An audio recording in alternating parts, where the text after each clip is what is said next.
Breaking లో చూస్తున్నాం. నటుడు శ్రీకాంత్ అయ్యంగార్పై Congress MLC Balmuri Venkat cyber crime పోలీసులకు ఫిర్యాదు చేశారు. గాంధీని ఉద్దేశించి అనుచిత వ్యాఖ్యలు చేశారని బల్మూరి వెంకట్ సైబర్ క్రైమ్ పోలీసులకు ఫిర్యాదు చేశారు. శ్రీకాంత్పై సినీ పెద్దలు చర్యలు తీసుకోవాలన్నారు. త్వరలోనే మా అధ్యక్షుడు మంచు విష్ణును కలుస్తామని బల్మూరి వెంకట్ తెలిపారు. శ్రీకాంత్ సభ్యత్వాన్ని రద్దు చేయాలని కోరుతామన్నారు.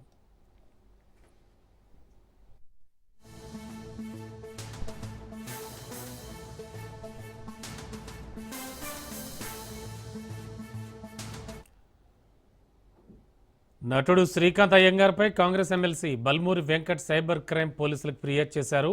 గాంధీని ఉద్దేశించి అనుచిత వ్యాఖ్యలు చేశారంటూ బల్మూరి వెంకట్ ఆ ఫిర్యాదులో పేర్కొన్నారు.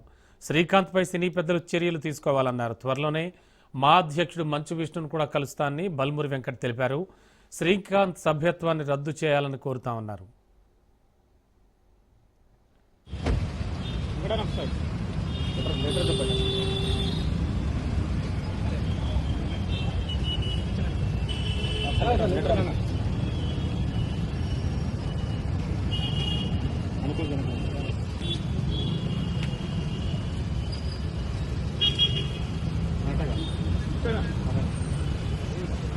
సారీ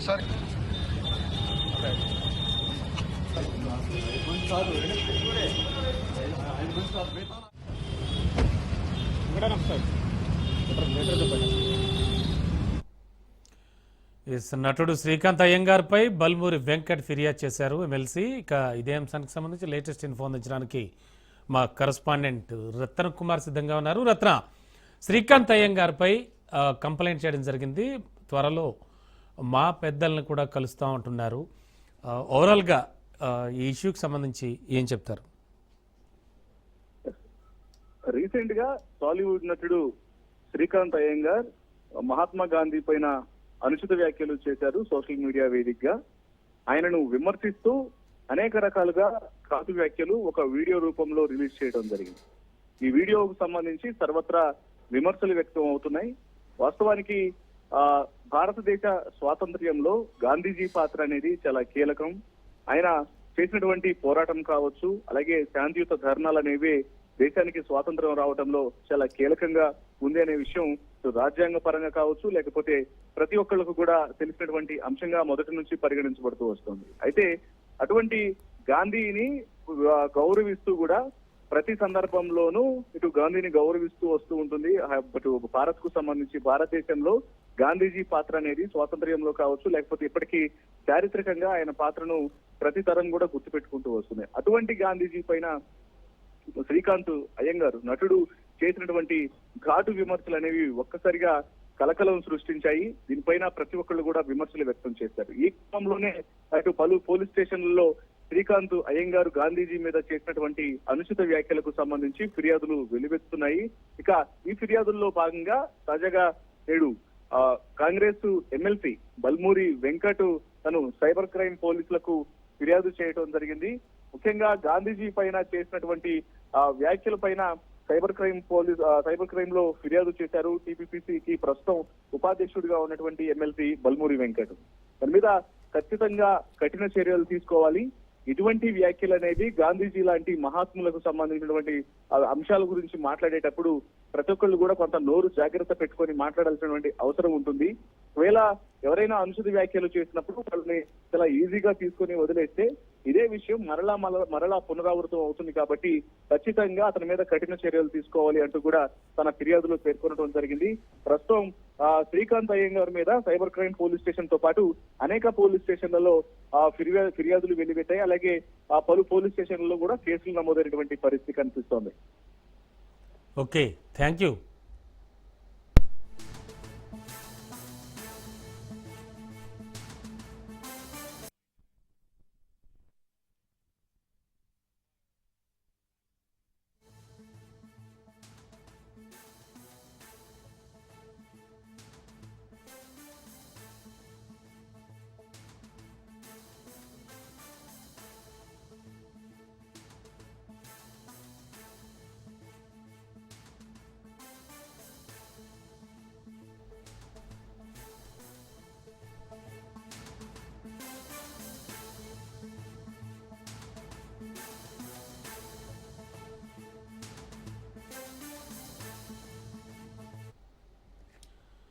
చూస్తూ ఉన్నాం బ్రేకింగ్ లో. నటుడు శ్రీకాంత్ అయ్యంగార్పై Congress MLC Balmuri Venkat cyber crime పోలీసులకు ఫిర్యాదు చేశారు. గాంధీని ఉద్దేశించి అనుచిత వ్యాఖ్యలు చేశారని ఈ ఫిర్యాదులో పేర్కొన్నారు.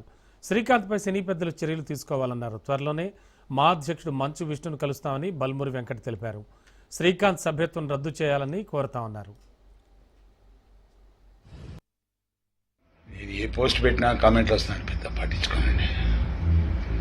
కానీ మొన్న అక్టోబర్ 2 గురించి ఏదో పోస్ట్ పెడితే కొందరు ముస్లిం అప్డేషన్ ఏం తెలుసురా మీకు? 15-16 ఏళ్ళ అమ్మాయిని పేరు చెప్తా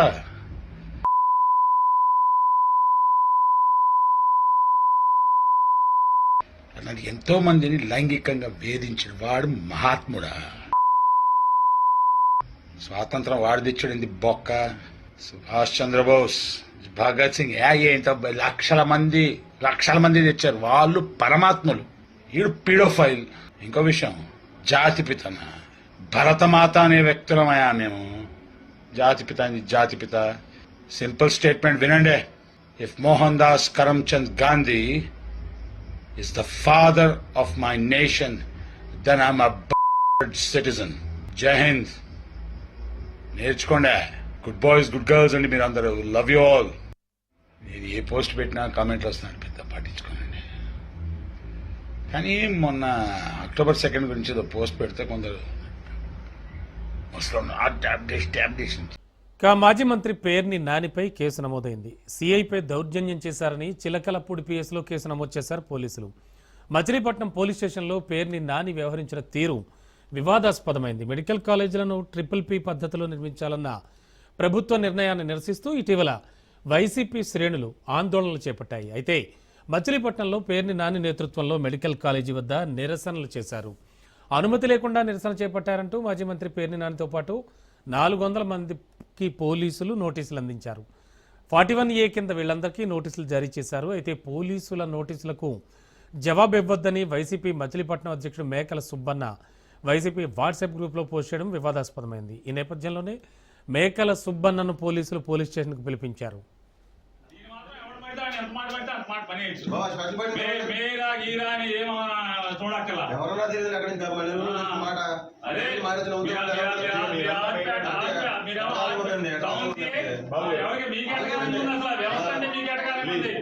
పోలీస్ వ్యవస్థ అంటే అటకారంగా ఉంది.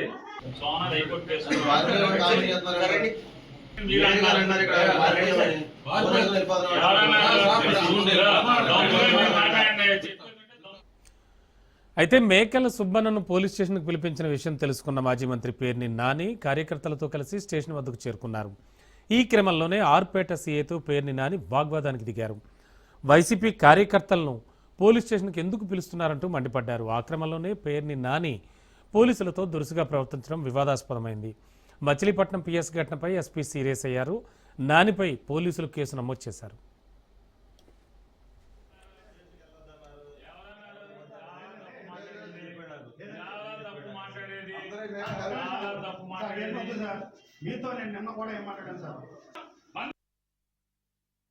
మాజీ మంత్రి గారు మరియు కొంతమంది గ్రూప్ కలిసి పోలీస్ స్టేషన్కి రావడం, దాంట్లో భాగంగా మా మచిలీపట్నం టౌన్ పిఎస్లో ఆర్పేట సిఏ గారు ఉన్నారు అక్కడ, వారి మీద దురుసుగా మాట్లాడటం, బెదిరించే దూరంలో మా పోలీస్ సిబ్బంది మీద మాట్లాడటం జరిగింది. ఇది మా దృష్టికి వచ్చింది. వివిధ మీడియా మాధ్యమాల్లో కూడా వీడియోస్ వైరల్ అవ్వటం జరిగింది. దీన్ని కృష్ణా జిల్లా పోలీసుల తరఫున మేము ఖండిస్తున్నాం. ముఖ్యంగా ఏంటంటే, not only this press meet is not intended for any specific person or party. సందర్భం ఎరైజ్ అయింది కాబట్టి we wanted to pass A respectful message to everyone. విధి నిర్వహణలో భాగంగా పోలీసులను గనక అగౌరవపరుస్తూ, తోలనాడుతూ, బెదిరించే ధోరణిలో మాట్లాడటం చేస్తే, irrespective of any party or any affiliation or any person, we will take very stringent action. చట్టపరంగా ఖచ్చితంగా వారి మీద చర్యలు తీసుకోబడతాయి. పోలీసుల విధులను ఆటంకం కలిగిస్తే మేము ఎట్టి పరిస్థితుల్లో ఉపేక్షించే పరిస్థితి లేదు. మాజీ మంత్రి గారు కలిసి పోలీస్ స్టేషన్కి రావడం, దాంట్లో భాగంగా మా మచిలీపట్నం టౌన్ పిఎస్లో ఆర్పేట సిఏ గారు ఉన్నారు అక్కడ, వారి మీద దురుసుగా మాట్లాడటం, బెదిరించే ధోరణిలో మా పోలీస్ సిబ్బంది మీద మాట్లాడటం జరిగింది. ఇది మా దృష్టికి వచ్చింది. వివిధ మీడియా మాధ్యమాల్లో కూడా వీడియోస్ వైరల్ అవ్వడం జరిగింది. దీన్ని కృష్ణా జిల్లా పోలీసుల తరఫున మేము ఖండిస్తున్నాం. ముఖ్యంగా ఏంటంటే not only this press meet is not intended for any specific person or party. సందర్భం ఎరైజ్ అయింది కాబట్టి we wanted to pass A respectful message to everyone. విధి నిర్వహణలో భాగంగా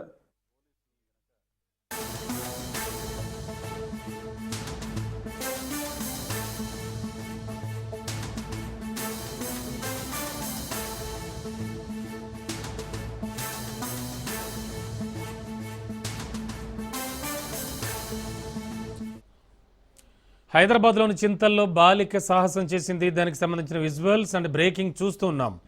ప్రాణాలకు తెగించి మరి దొంగను పట్టుకోవడానికి విశ్వయత్నం చేసింది. తాళం వేసిన ఇంట్లో పట్టపగలే దొంగ చోరీకి యత్నించాడు. ఫస్ట్ ఫ్లోర్లో భవానీ ఫ్యామిలీ రెస్టారెంట్ ఉంటుంది. కింద ఓనర్స్ ఉంటున్న ఇంట్లో చప్పుడు కావడంతో ఫస్ట్ ఫ్లోర్ నుంచి భవానీ కిందకు వచ్చింది. ఎవరని అడుగుతూ బాలిక కిందకు వచ్చి చూసింది. బాలికను చూసి దొంగ పారిపోయేందుకు యత్నించాడు. దొంగను అడ్డుకునేందుకు పట్టుకునేందుకు బాలిక యత్నించింది. భవానీ ధైర్యంగా దొంగను వెంబడించింది.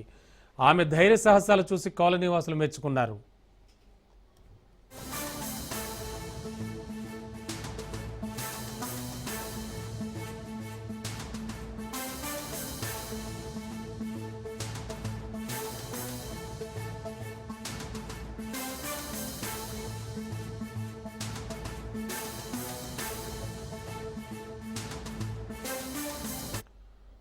హైదరాబాద్లోని చింతల్లో బాలిక సాహసం చేసింది. ప్రాణాలకు తెగించి దొంగను పట్టుకోవడానికి బాలిక యత్నించింది. తాళం వేసున్న ఇంట్లో పట్టపగలే దొంగ చోరీకి ప్రయత్నించాడు. ఫస్ట్ ఫ్లోర్లో భవానీ ఫ్యామిలీ రెంట్కుంటోంది. కింద ఓనర్స్ ఉంటున్న ఇంట్లో చప్పుడు కావడంతో ఫస్ట్ ఫ్లోర్ నుంచి భవానీ కిందకు వచ్చింది. ఎవరని అడుగుతూ బాలిక కిందకు వచ్చి చూసింది. బాలికను చూసి దొంగ పారిపోయేందుకు ప్రయత్నించాడు. దొంగను అడ్డుకునేందుకు బాలిక ప్రయత్నించింది. భవానీ ధైర్యంగా దొంగను వెంబడించింది. భవానీ ధైర్య సాహసాలు చూసి కాలనీ వాసులు మెచ్చుకున్నారు.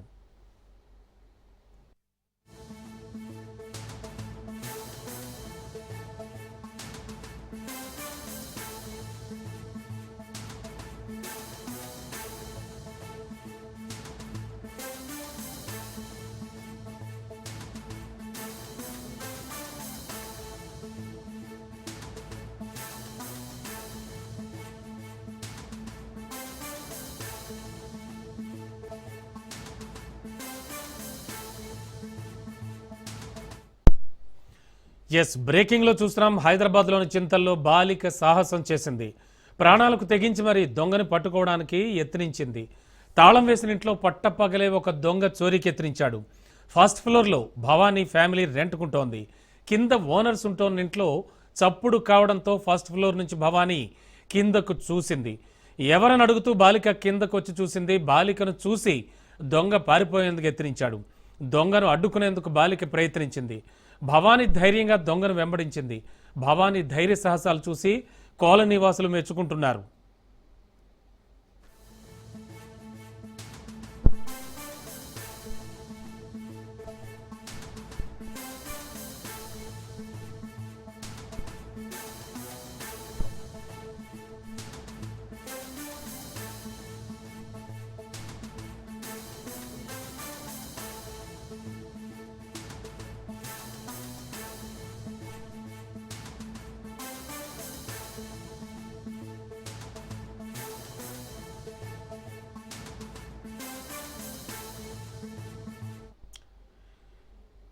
చూస్తున్నాం. బ్రేకింగ్లో హైదరాబాద్లోని చింతల్లో బాలిక సాహసం చేసింది. ప్రాణాలకు తెగించి మరి దొంగని పట్టుకోవడానికి బాలిక ప్రయత్నించింది. తాళం వేసి ఉన్న ఇంట్లో పట్టపగలే దొంగ చోరీకి యత్నించాడు. అయితే ఫస్ట్ ఫ్లోర్లో భవానీ ఫ్యామిలీ రెంట్కుంటోంది. కింద ఓనర్స్ ఉంటోన్న ఇంట్లో చప్పుడు కావడంతో ఫస్ట్ ఫ్లోర్ నుంచి భవానీ కిందకు వచ్చి చూసింది. ఎవరని అడుగుతూ కిందకి వచ్చి దొంగ పారిపోయేందుకు ఈ లోపల ప్రయత్నించాడు. దొంగను అడ్డుకునేందుకు బాలిక ప్రయత్నించింది. భవానీ ధైర్యంగా దొంగను వెంబడించింది. భవానీ ధైర్య సాహసాలు చూసి కాలనీ వాసులు మెచ్చుకున్నారు. ఒక బాలిక ఇంత ధైర్యంతో ఒక దొంగను వెంబడించి పట్టుకోవడానికి ప్రయత్నించడం మాత్రం ప్రస్తుతానికి సామాజిక మాధ్యమాల్లో వైరల్ అవుతూ వస్తోంది. ఆ బాలికనే కదా అని ఆగకుండా ఊరుకోకుండా చాలా ధైర్య సాహసాలతో ఒకవేళ దొంగ వెనక్కి తిరిగి ఏవైనా అంటే ప్రతిఘటించడానికి ప్రయత్నించున్నా కూడా ఈ బాలిక పరిస్థితి ఏమై ఉండేది. కానీ ఇవేవి లెక్క చేయకుండా అత్యంత ధైర్య సాహసాలతో ఒక బాలిక ఇలా వెంబడిస్తూ ఆ దొంగని పట్టుకోవడానికి ప్రయత్నించడం నిజంగా చాలా గ్రేట్ అని చెప్పుకుంటూ ఉన్నారు. అండ్ ఓవరాల్గా సామాజిక మాధ్యమాల్లో ఈ వీడియో వైరల్ అవుతూ వస్తుంది. ముఖ్యంగా కాలనీ వాసులైతే మాత్రం చాలా అభినందిస్తూ ఉన్నారు ఆ బాలికను. మొత్తానికి దొంగ అయితే పారిపోయాడు, కానీ ఆ బాలిక చూపిన తెగువ, ఆ ధైర్య సాహసాలు మాత్రం అంతా కొనియాడుతూ ఉన్నారు.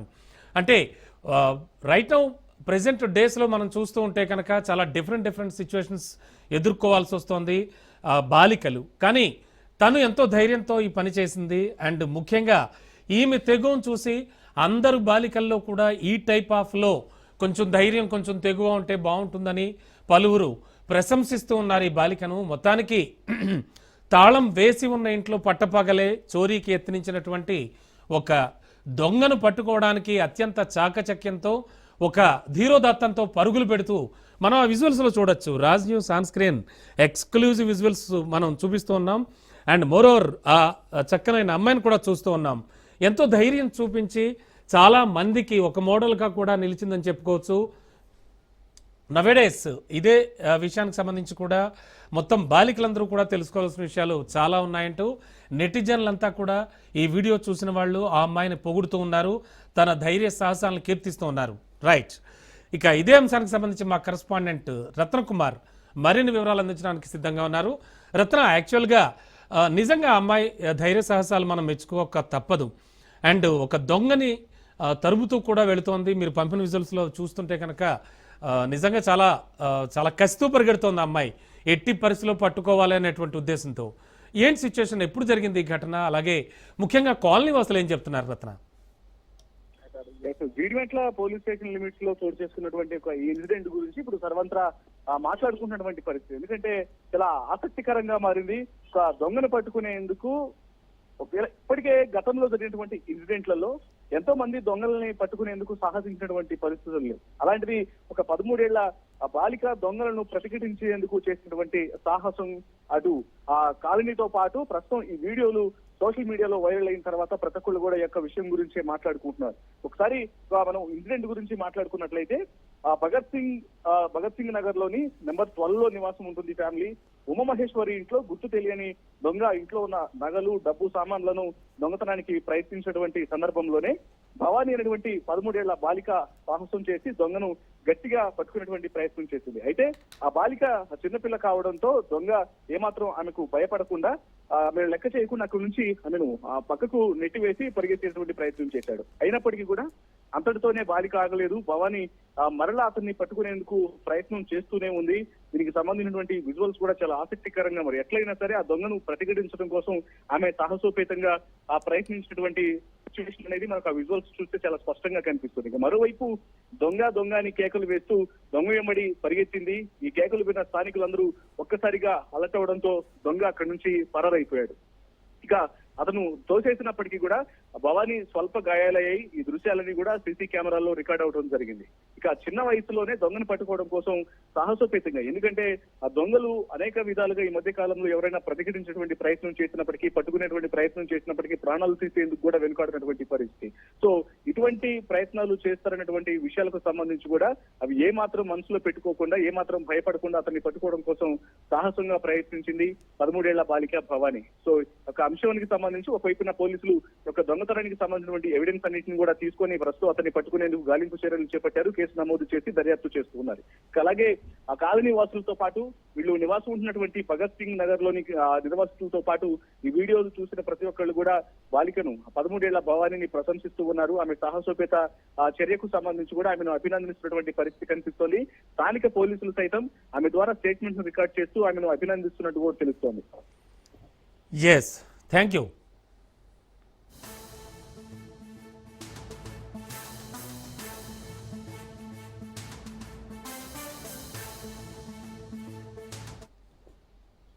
Yes, Raj news on screen exclusive visuals చూస్తూ ఉన్నాం. హైదరాబాద్లోని చింతల్లో ఓ బాలిక చేసిన సాహసానికి సంబంధించిన విజువల్స్.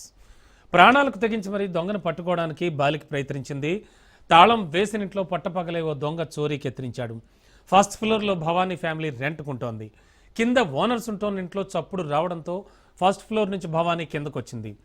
ఎవరు అని అడుగుతూ బాలిక కిందకొచ్చి చూసి అప్పుడు అదే సమయంలో దొంగ పారిపోవడానికి కూడా ప్రయత్నించాడు. దొంగను అడ్డుకునేందుకు అలాగే పట్టుకోవడానికి బాలిక ప్రయత్నించింది. భవానీ ధైర్యంగా దొంగను వెంబడించింది. భవానీ ధైర్య సాహసాలు చూసి కాలనీ వాసులు మెచ్చుకున్నారు. పేరుకు తగ్గట్టుగానే దుర్గామాతల ధైర్యాన్ని చూపించిందంటూ కూడా పలువురు నెటిజన్లు ప్రశంసిస్తున్నారు. ముఖ్యంగా కాలనీ వాసులైతే ఒక రకంగా చెప్పాలంటే అవాక్కయ్యారు. దొంగలను ప్రతిఘటించడం, వాళ్ళని పట్టుకోవడం, వాళ్ళని పట్టుకోవాలి అనుకోవడం అంటే మామూలు విషయం కాదు. దట్టు పట్టపగలే ఒక దొంగ చొరబడి ఆల్రెడీ ఇంట్లో చోరీకి వచ్చాడు అంటే కనుక అక్కడ అఫ్కోర్స్ ఆ కాలనీ కావచ్చు, అలాగే అసలు మొత్తం ఓవరాల్గా పోలీసింగ్పై కూడా చాలా వరకు ప్రశ్నలు తలెత్తుతూ ఉన్నాయి. తను చూపినటువంటి ఆ తెగు మాత్రం మర్చిపోలేంది. డెఫినెట్గా చాలా వేగంతో ఆ దొంగ ఎంత వేగంతో పరిగెడుతున్నాడో అంతకు మించి వేగంతో ఆమె కూడా పట్టుకోవడానికి పరిగెడుతూ ఉంది. మనం చూస్తున్నటువంటి ఆ విజువల్స్లో మొత్తానికి ఓవరాల్గా చూస్తే కనుక ఈ ఇష్యూలో భవానీ ధైర్య సాహసాలని అంతా ప్రశంసిస్తూ వస్తున్నారు. మరి ఈ నేపథ్యంలో ప్రస్తుతానికి కాలనీల్లో ఉండేటువంటి సెక్యూరిటీకి సంబంధించి కూడా పెద్ద ప్రశ్నార్థకంగా మారుతోంది. రాత్రివేళ దొంగతనం చేయడానికి వచ్చారు అనుకుంటే అది వేరే విషయం. బట్ డే టైం పట్ట పగలు మనం చూస్తూ ఉన్నాం, విజువల్స్లో చాలా క్లియర్ కట్గా కనిపిస్తోంది. మొత్తానికి ఒకవేళ మిగతా వాళ్ళు ఎవరన్నా చూసుకున్నా డే టైం అంటే అంతా కూడా ఆఫీసులకు వెళ్ళిపోతారు, బిజినెస్లకు వెళ్ళిపోతూ ఉంటారు. కానీ ఆ అమ్మాయి చూపినటువంటి తెగు మాత్రం ప్రస్తుతానికి అంతా చర్చించుకుంటూ ఉన్నారు. ఆమె ధైర్య సాహసాల్ని ప్రశంసిస్తున్నారు.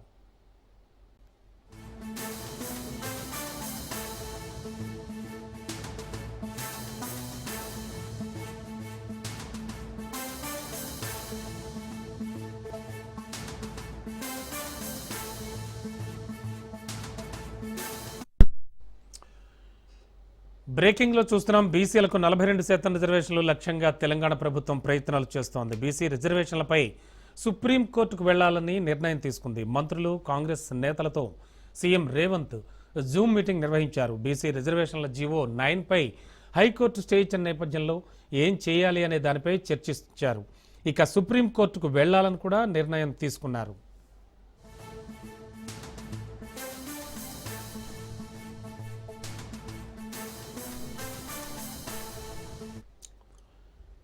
బీసీలకు 42% రిజర్వేషన్లు లక్ష్యంగా తెలంగాణ ప్రభుత్వం ప్రయత్నాలు చేస్తోంది. ఈ రిజర్వేషన్లపై సుప్రీంకోర్టుకు వెళ్లాలంటూ కూడా ప్రభుత్వం నిర్ణయించింది.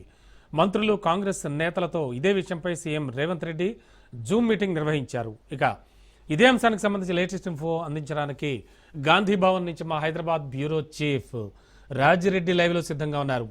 రాజిరెడ్డి, జూమ్ మీటింగ్ నిర్వహించారు సీఎం రేవంత్ రెడ్డి అంటున్నారు. ఎటువంటి విషయాలు చర్చించారు? చాలా దీక్షగానే, చాలా ఇంట్రెస్ట్గానే ఉన్నారు 42% రిజర్వేషన్లు సాధించే దిశగా. అండ్ మరి ఈ నేపథ్యంలో ఆల్రెడీ సుప్రీంకోర్టుకు వెళ్లాలని కూడా ఒక స్ట్రాంగ్ డెసిషన్ కూడా తీసుకున్నారంటారు. ఇంకా ఎటువంటి నిర్ణయాలు తీసుకోబోతున్నారు? కార్యాచరణ ఏ విధంగా ఉండబోతోంది? మొత్తానికి కాంగ్రెస్ ప్రభుత్వం ఒక నిర్ణయానికి వచ్చింది. ఎట్టి పరిస్థితుల్లో కూడా 42% అమలు చేయాలి. కాంగ్రెస్ ప్రభుత్వ చిత్తశుద్ధిని ఎవరు శంకించకూడదు అంటే ఖచ్చితంగా సుప్రీంకోర్టుకు వెళ్లాలనేది కూడా కాంగ్రెస్ భావిస్తుంది. అందులో భాగంగానే ముఖ్యమంత్రి రేవంత్ రెడ్డి అటు డిప్యూటీ సీఎం బట్టి విక్రమార్క, అదేవిధంగా పీసీసీ అధ్యక్షుడు మహేష్ కుమార్ గౌడ్, అదేవిధంగా బీసీ సంక్షేమ శాఖ మంత్రి పొన్నం ప్రభాకర్, అంతేకాకుండా కాంగ్రెస్ వ్యవహారాల ఇన్ఛార్జ్ మీనాక్షి నటరాజన్తో జూమ్ మీటింగ్లో సమావేశమయ్యారు. ఈ యొక్క నిర్ణయం తీసుకున్నట్టు తెలుస్తుంది. ఎందుకంటే కాంగ్రెస్ కామారెడ్డి డిక్లరేషన్ ఇచ్చింది, 42% బీసీలకు రిజర్వేషన్లు ఇస్తామని చెప్పారు. ఈ యొక్క నేపథ్యంలో కులగణన జరిగింది, డెడికేషన్ కమిషన్ వేశారు. అంతేకాకుండా ట్రిపుల్ టెస్ట్కు సంబంధించి కూడా అన్ని విధాలుగా ముందుకెళ్ళింది, టెక్నికల్గా ముందుకెళ్ళింది, లీగల్ ఎక్స్పర్ట్స్ ఒపీనియన్ తీసుకుంది. ఈ యొక్క నేపథ్యంలోనే వాదోపవాదాలు హైకోర్టులో జరిగాయి. అంతేకాకుండా సీరియస్గా కూడా ప్రభుత్వం తరఫున న్యాయవాదులు అసలు ట్రిపుల్ టెస్ట్కు సంబంధించినటువంటి అంశాలను కూడా వివరించారు. ఎంపారికల్ డేటా ఉందని చెప్పారు. 50% పెంచుకోవచ్చు, రాజ్యాంగంలో ఎక్కడ లేదు, ఓన్లీ సుప్రీంకోర్టు ఆర్డర్ ఉంది. ఆ సుప్రీంకోర్టు ఆర్డర్ కూడా ఆ రాష్ట్రంలో ట్రిపుల్ టెస్ట్ చేయకపోతేనే ఉంది, ఇక్కడ మాత్రం ట్రిపుల్ టెస్ట్ చేశామని చెప్పుకొచ్చారు. ఈ యొక్క నేపథ్యంలో ఇక ఇవన్నిటి కూడా మళ్ళా సుప్రీంకోర్టుకు వేయాలి, సుప్రీంకోర్టులోనే వాదనలు వినిపించాలి. ఎట్టి పరిస్థితుల్లో కూడా బీసీలకు 42% రిజర్వేషన్లు ఇవ్వాలి. కాంగ్రెస్ ప్రభుత్వ విధానాన్ని ఎవరు కూడా శంకించకుండా ముందుకు తీసుకెళ్లాలి. ప్రజల్లో కూడా పెద్ద ఎత్తున కాంగ్రెస్ ప్రభుత్వం చేసినటువంటి బీసీలకు రిజర్వేషన్లు ఏ రకంగా కృషి చేసిందో అదంతా కూడా ప్రజల్లోకి వెళ్ళాలంటే ఖచ్చితంగా సుప్రీంకోర్టుకు వెళ్ళవలసింది అనే ఒక నిర్ణయానికి వచ్చినట్టు తెలుస్తుంది. ఈ యొక్క నేపథ్యంలో ఖచ్చితంగా సుప్రీంకోర్టుకు వెళ్ళాలనే నిర్ణయం తీసుకున్నారు. అందులో భాగంగా క్యాబినెట్లో ఈ యొక్క క్యాబినెట్ సమావేశంలో అంటే 16వ తారీఖున క్యాబినెట్ సమావేశం ఏర్పాటు చేయబోతున్నారు. ఆ సమావేశంలో దీనిపైన కులంకుశంగా చర్చించి సుప్రీంకోర్టుకు వెళ్ళేందుకు అధికారికంగా నిర్ణయం తీసుకునేటట్టు కనిపిస్తుంది. అయితే ఇప్పటికే పీసీసీ అధ్యక్షుడు కూడా కరాఖండిగా చెప్తుండే ఎట్టి పరిస్థితుల్లో పార్టీ పరంగా 42% రిజర్వేషన్లు ఇస్తామని కాంగ్రెస్ పార్టీ హామీ ఇచ్చింది. పార్టీ పరంగా కాకుండా ప్రభుత్వ పరంగానే 42% అమలయ్యే విధంగా ఫోర్స్ చేస్తాము, ఒత్తిడి చేస్తామనేది కూడా మహేష్ కుమార్ గౌడ్ చెప్తున్నారు. కాంగ్రెస్ పార్టీ మాట ఇస్తే మడమ తిప్పదు. అందులో భాగంగానే 42%కి కట్టుబడి ఉన్నాం, 42% అమలయ్యే విధంగానే కృషి చేస్తామని కూడా చెప్తున్నారు. ఈ యొక్క నేపథ్యంలో నాయకుల అభిప్రాయాలు, అదేవిధంగా అడ్వకేట్ కాంగ్రెస్ సీనియర్ నేత, అదేవిధంగా రాజ్యసభ సభ్యుడు మను సింఘ్వి కూడా ఆయనను కూడా అభిషేక్ మను సింగ్ అభిప్రాయం కూడా తీసుకున్నట్టు తెలుస్తుంది. మరోసారి కూడా సుప్రీంకోర్టులో ఆయననే ప్రభుత్వం తరపున వాదనలు వినిపించే అవకాశాలు కనబడుతున్నాయి. మొత్తానికైతే సుప్రీంకోర్టు తలుపు తట్టాలి. సుప్రీంకోర్టులో 42% కోసం పెద్ద ఎత్తున తెలంగాణ ప్రభుత్వము వాదనలు వినిపించాలనేది డిసైడ్ అయినట్టు తెలుస్తుంది. అందులో భాగంగానే నాయకుల అభిప్రాయాలు ముఖ్యమంత్రి రేవంత్ రెడ్డి కూడా తీసుకున్నట్లు సమాచారం తెలుస్తూ ఉంది. Okay, thank you Rajireddy.